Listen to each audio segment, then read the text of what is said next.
ద్వారా వారికి తెలియజేస్తా ఉన్నది. పల్లా రాజేశ్వర రెడ్డి గారు. అధ్యక్ష అధ్యక్ష పల్లా రాజేశ్వర రెడ్డి గారు. అధ్యక్ష అధ్యక్ష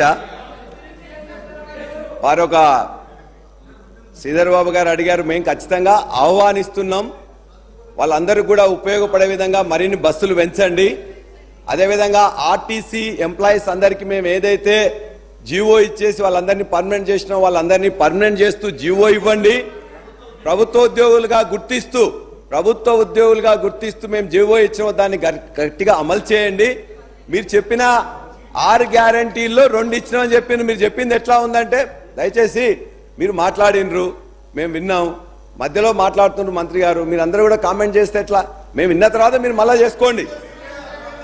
మీరు ఈ 6 గ్యారంటీలు చెప్పినా ఎట్లా ఉన్నాయంటే, పంచపాండవులు మంచం కోలవలే ముగ్గురు అని 2 ఏళ్ళు చూపించిందట. అట్లా మేము 6 అని చెప్తూ 13 అని చెప్పిన సందర్భంగా ఉన్నది. అవి 6 కావు, 13 అంశాలు. 6 గ్యారంటీలో 13 అంశాలు, మళ్ళా 420 మేము అడగట్లే, ఈ 13 అంశాల గురించి అడుగుతున్నాం. ఈ 6 గ్యారంటీల్లో ఖచ్చితంగా ఎవరైతే ఇవాళ డ్రైవర్లు ఆటో డ్రైవర్లు ఉన్నారో 3 డిమాండ్లు మేము ఖచ్చితంగా పెడుతున్నాం. చనిపోయిన 21 మంది ఆటో డ్రైవర్లకు తక్షణమే వారి కుటుంబానికి 20 లక్షల రూపాయలు ఎక్స్గ్రేషియా ప్రకటించాలి. రెండోది, వాళ్ళ కుటుంబాలు ఎవరైతే ఇలా 300 రూపాయలు కిరాయి తీసుకొని 200 డీజిల్ తీసుకొని 500 రూపాయలు కూలి కూడా పడతలేదు కాబట్టి ఆ కుటుంబాలకి వ్యవసాయాలకు రుణమాఫీ ఎట్లు ఇస్తున్నావో, చాలా బీద వాళ్ళు, చదువుకోని వాళ్ళు, కష్టపడుతున్న వాళ్ళందరూ కూడా ఇలా గ్రామీణ ప్రాంతం నుంచి ఇక్కడికి వచ్చింది కాబట్టి ఆటో రుణమాఫీ కూడా చేయాలని చెప్పి కూడా ఈ సందర్భంగా మేము కోరుతున్నాం. 3వ అంశం, ఇవాళ ఖచ్చితంగా వాళ్ళు తినడానికి కూడా తిండి దొరకట్లేదు కాబట్టి మీరు చెప్పే 12,000 రూపాయలు సంవత్సరానికి ఎక్కడా సరిపోదు కాబట్టి నెలకు 10,000 రూపాయలు ఇచ్చినట్లయితే 6.5 లక్షల కుటుంబాలు బాగైతే అని చెప్పేసి ఇది 3వ డిమాండ్గా మీ ద్వారా ఇవాళ ప్రభుత్వానికి పెడతా ఉన్నాం. అధ్యక్ష, ఎందుకు మీరు ప్రచారం ఎంతుందో చెప్పాను, 20 లక్షల రూపాయలు 20 కోట్ల రూపాయలు చేసిండ్రు, 60 కోట్ల ప్రచారం చేసుకున్నారని 15 కోట్ల మంది చేసిండ్రు, దాన్ని ఆహ్వానిస్తున్నాం. బస్సులు పెంచండి, వాళ్ళందరికీ మరింత సౌకర్యవంతంగా ఉండేటట్టు చూడమని చెప్పి కూడా కోరుతున్నాం.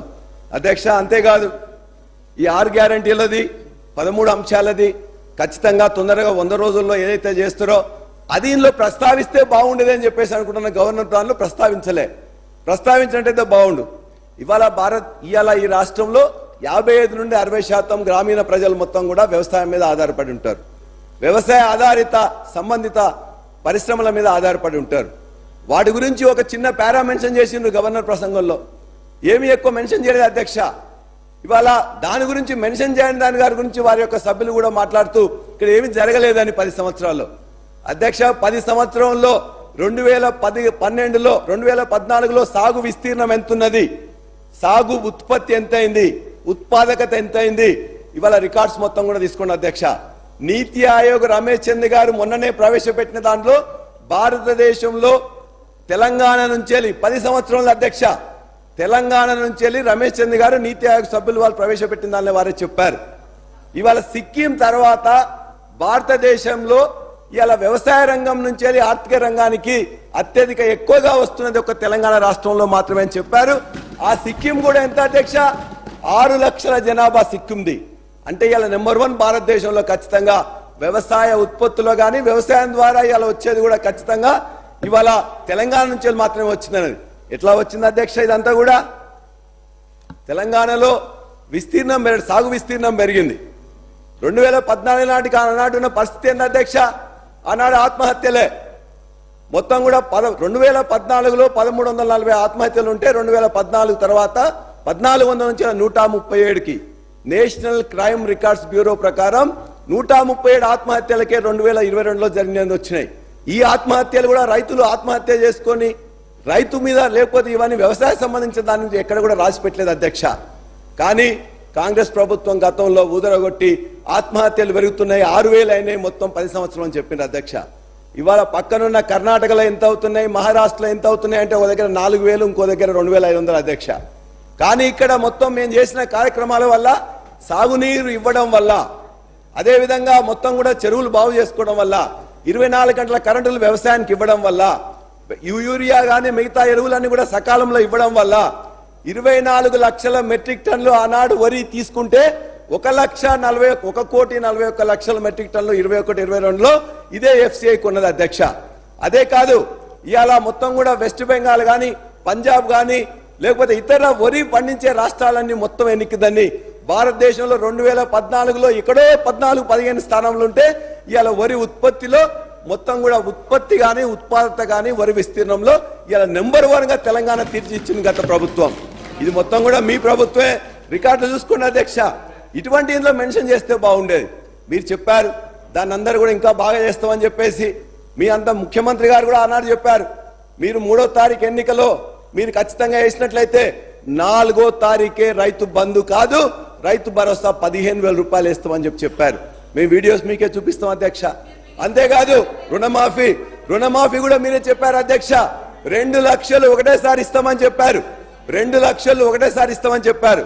చెప్పడమే కాదు అధ్యక్ష, ఒకవేళ ఎవరైనా 1 లక్ష రుణమాఫీ తీసుకున్నట్లయితే మరలా మీరు తీసుకోండి, 9వ తారీఖు 2 లక్షల రుణమాఫీ నేనే ఇస్తామన్నాడు. దయచేసి ఇవ్వండి, రైతులందరూ కూడా ఎదురు చూస్తున్నారు. అంతేకాదు మొన్న మీరు చెప్పారు, మీరు వరంగల్ డిక్లరేషన్ నేను మొట్టమొదటి కాంగ్రెస్ మీటింగ్ జరిగింది, ఆ కాంగ్రెస్ మొట్టమొదటి డిక్లరేషన్ లో మీరు ఇదే రైతు భరోసా చెప్పారు, రైతు రుణమాఫీ గురించి చెప్పారు. అంతేకాకుండా కౌలు రైతులను కూడా మొత్తం గుర్తించి రైతులకు అదనంగా కౌలు రైతులను గుర్తిస్తామన్నారు. ఆ కౌలు రైతుల విధి విధానాలు ఏమైనా నిర్ణయించిందా? అటువంటిది ఇవాళ ప్రసంగంలో పెట్టినట్లయితే బాగుండేది. దాని గురించి ఎక్కడ కూడా ప్రస్తావించలేదు. అదేవిధంగా మీరు చెప్పారు 500 బోనస్ ఖచ్చితంగా వరికి ఇస్తామని చెప్పారు. మొన్ననే అయిపోయింది వానాకాలం, ఇవ్వలే. ఈసారైనా యాసంగిలో ఇస్తారా మళ్ళా, లేకపోతే మోసంగి చేస్తారా అని చెప్పి కూడా మీకు వదిలిపెడుతున్నాం. ఖచ్చితంగా ఇవాళ రైతులందరూ కూడా ఎదురు చేస్తున్నారు. వ్యవసాయాన్ని ఖచ్చితంగా ఆనాటి పాలకులు దండగా చేస్తుంది, కానీ ఇవాళ దరిదాపుగా నెంబర్ 1 వరిలో ఇవాళ తెలంగాణ ఉన్నది. నెంబర్ 1 మిర్చి పండించడంలో ఆనాడు గుంటూరు ఉండే ఇవాళ మొత్తం కూడా ఖమ్మం వచ్చింది. ఇవాళ పత్తిలో నెంబర్ 3గా ఉన్నది. అదేవిధంగా ఉన్నదాకా ఎవరెవరు అవినీతి చేసి ఏంది అన్నీ వస్తాయి అధ్యక్ష. మేము చెప్పేదాన్ని మేము మాట్లాడుకుంటే ఉన్నది, అన్ని ఉన్నాయి. అదేవిధంగా మేము అడిగేది మీరు చెప్పే రైతు భరోసా మీరు చెప్పారు కదా, మీ రైతు భరోసా గురించి పక్కన పెట్టండి. ఏదైతే మేము చెప్పనియండి, రైతు బంధు మీరు ఇస్తున్నారు కదా, కనీసం రైతు భరోసా. అధ్యక్ష వారింకా